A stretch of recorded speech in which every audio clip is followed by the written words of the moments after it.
खबर दें कि मस्तूल खुदकुश बम धमाके में अमवात की तादाद 34 हो गई है। वाक़े में 100 से ज़ायद अफराद ज़ख्मी हैं। 28 अफराद की लाशें नवाब गौस बख्श रईसानी मेमोरियल अस्पताल मुंतकिल कर दी गई। मज़ीद तफसीलात जानते हैं डॉन न्यूज़ के नुमाइंदे अब्दुल्ला ज़हरी से। अब्दुल्ला ज़हरी, इस वक्त ताज़ा तरीन क्या सूरत हाल है? कितने लोग हैं जो जाँ बहक हो चुके हैं और अब तक क्या तादाद सामने आई है?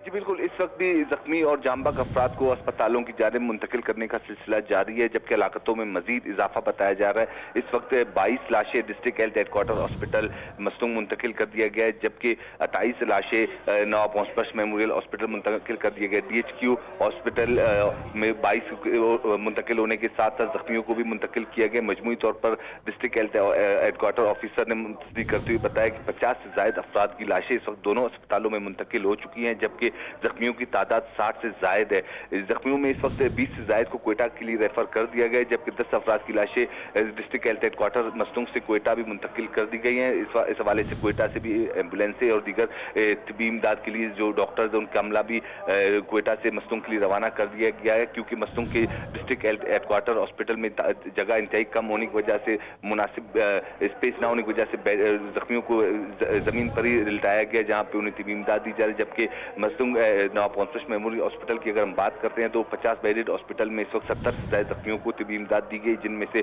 20 को कोयटा रेफर कर दिया गया है। अस्पतालों में इमरजेंसी नाफिज है, जबकि कोयटा के इसमें भी इमरजेंसी नाफिज कर दी गई है। जी।